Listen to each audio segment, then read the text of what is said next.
நம்மாழ்வார் ஐயா வந்து அவருடைய காலங்கள் பெரும்பாலும் என்ன பார்த்தீங்கன்னா சமைக்காத உணவுகள் தான் சாப்பிடுது. அது அவருடைய நம்பிக்கை.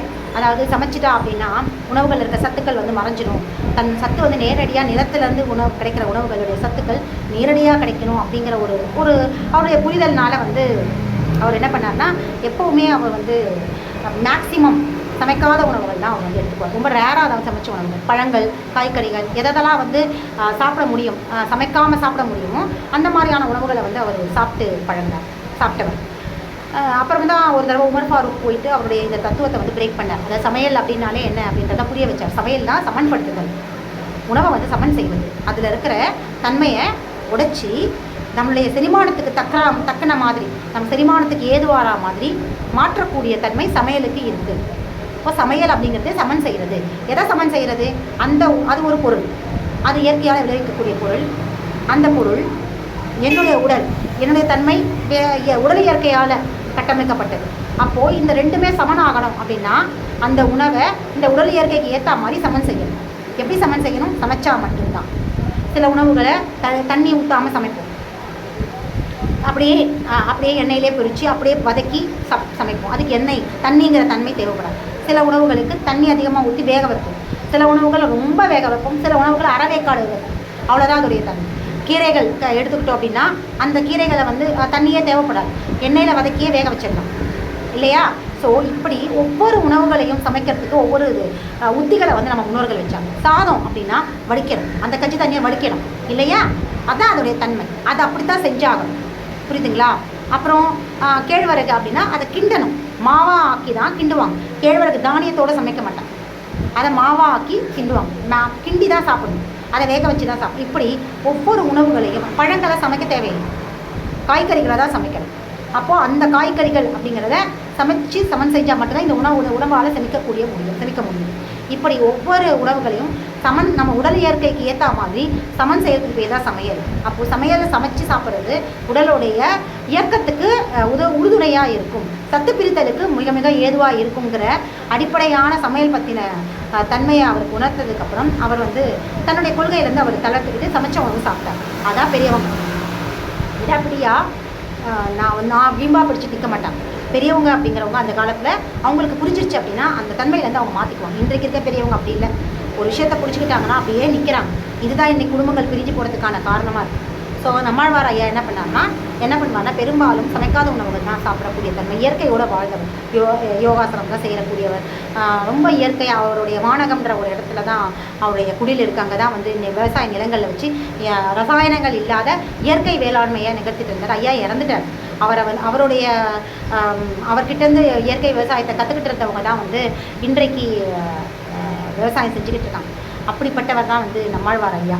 அவருடைய விஷயம் என்ன அப்படின்னா, அவருடைய தன்மை அப்படின்னா அந்த இயற்கையான பழங்கள்லாம் சாப்பிட்டு அவருடைய நாக்கு எப்படின்னா ரசாயனங்கள் மிகுதியாக இருக்கிற காய்கறிகள், அந்த பழங்கள், ரசாயனம் இல்லாத பழங்களை வந்து டிஃப்ரென்ஷியேட் பண்ணக்கூடிய தன்மை வந்து அவருடைய நாவுக்கு இருந்திருக்கு.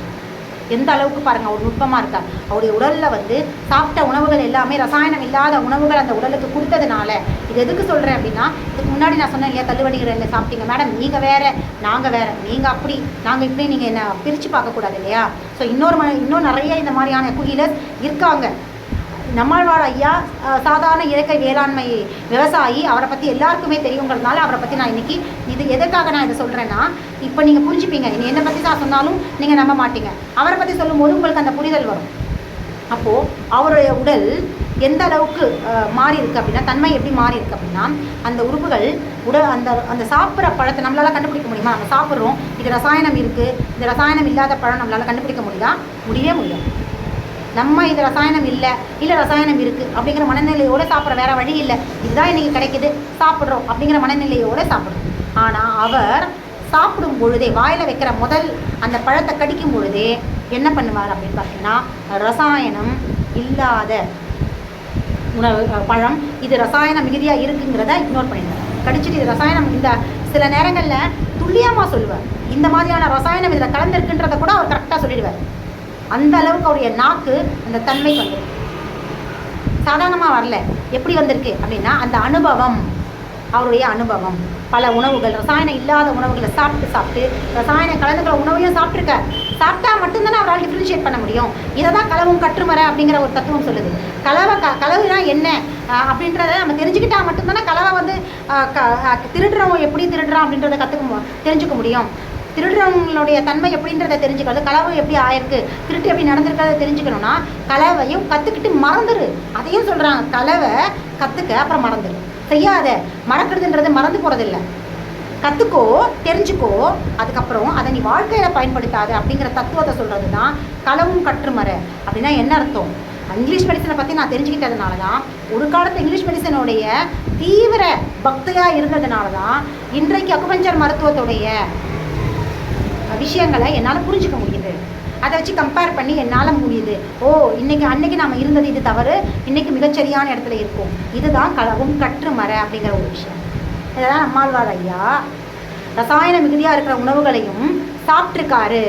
சாப்பிட்டதுனால தான் இன்றைக்கு அவர் ரசாயனம் இல்லாத உணவுகளை சாப்பிடும்பொழுது அவருடைய நாக்கு எந்த ரசாயனங்கள் இதை கலந்துருக்கும். ஏன்னா அவர் ஒரு விவசாயி, வேளாண் விவசாயி. அப்போது எந்தெந்த ரசாயன மருந்துகள் கலந்தால் இந்த டேஸ்ட் வரும், எந்தெந்த ரசாயன மருந்துகள் கலந்தால் இந்த டேஸ்ட் வரும் அப்படிங்கிறத அவர் மிகச்சரியாக கண்டுபிடிச்சிட்டாரு.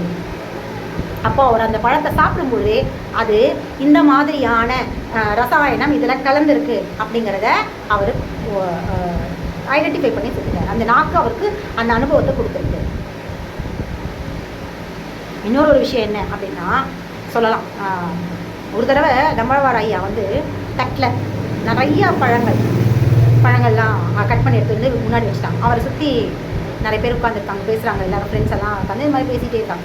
என்ன பண்ணாருன்னா, அந்த தட்டில் அரிஞ்சு கொண்டு வந்த பழத்தை எல்லாருக்கும் ஒரு கை கொடுத்தாரு. எல்லாருக்கும் ஒவ்வொரு கை கொடுத்துட்டு கடைசியாக இருந்தது அந்த சாறு, அதை மட்டும்தான் குடித்தேன். அதை குடிச்சு தான் வந்தார்.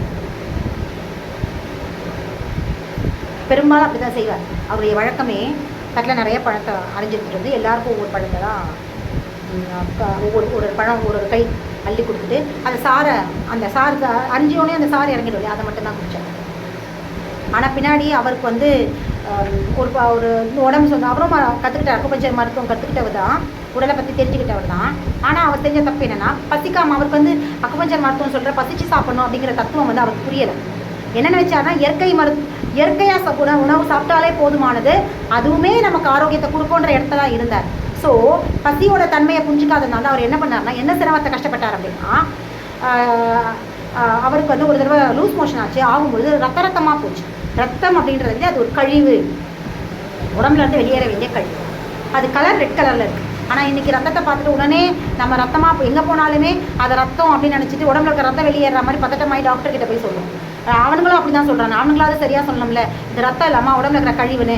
அவங்க அதையும் சொல்ல மாட்டாங்க. மூக்கிலேருந்து வந்தாலும் ரத்தம்னா ஆமாம் ரத்தம்னு வாங்க.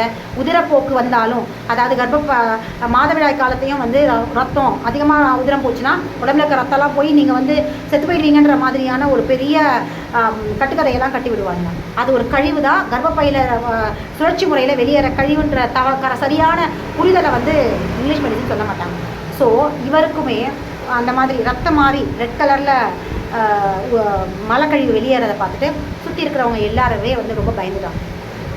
இது வந்து ரத்தம் போகுது, ஏதோ ஆகிட போகுதுன்னா அவருக்கு அந்த புரிதல் இருந்து உடம்புல இருக்கிற ஏதோ கழிவு வெளியே இருக்குன்றதை அவர் பிற்காலத்தை அவர் அந்த மருந்தில்லா மருத்துவத்துடைய அந்த காணொலிகள் உமர் ஃபாரூக்கோட அதிகமாக பேச்சுவார்த்தை நடந்ததுனால அந்த அக்குபஞ்சர் மருத்துவம் கற்றுக்கிட்டதுனால அந்த புரிதலுக்கு வந்தார். ஆனால் அதற்கு முன்னாடி அவருக்கு ஏன் அந்த தொந்தரவு ஏற்பட்டது? அவர் சாப்பிட்டது எல்லாமே ரசாயனம் இல்லாத உணவு தானே. இந்த கேள்வி நமக்கு வரணுமா இல்லையா? அவருக்கு ஏன் குடல் சார்ந்த தொந்தரவுகள் ஏற்பட்டது? இயற்கையான உணவுகள் சாப்பிட்டாருன்னா அந்த குடல் பிரச்சனையே இருக்கக்கூடாதே அப்படின்ற நமக்கு ஒரு சந்தேகம் வரலாம். இதுக்கு பின்னாடி என்ன இருக்குது அப்படின்னா, அவர் சாப்பிட்டதெல்லாம் சரி, உணவெல்லாம் சரி, ஆனால் எப்போ சாப்பிடணுன்ற தத்துவம் அவருக்கு அப்போ தெரியலை. ஏன்னா அப்போ அவர் அக்குபஞ்சர் படிக்கலை. அவர் என்ன பண்ணார் அப்படின்னா, பசிக்காமல் சாப்பிட்டார். அந்த பழத்தையே கூட பசிச்சு சாப்பிட்டா அது உடல் அதில் இருக்கிற ஆற்றலை எடுத்துக்கும். பசிக்காத சாப்பிட்ற பழம் கூட உடம்புக்கு எதிர்விளைவு தான் கொடுக்கும். அவர் சாப்பிட்டது வெறும் சாறு, மேக்சிமம் இப்படி தான் சாப்பிடுவார். ஸோ அது கூட பசிக்காத வேலையில் சாப்பிட்டோன்னா உடலுக்கு தொந்தரவுகள் கழிவாக தான் மாறி இந்த மாதிரி வெளியேறும்ன்ற தத்துவத்தை அவருடைய வாழ்க்கையிலேருந்து நம்ம கற்றுக்கலாம். இப்படித்தான் நம்மளோட முன்னோர்கள் கிட்ட நிறைய விஷயங்கள் நம்ம தெரிஞ்சுக்கிறதுக்கு நிறைய இருக்குது.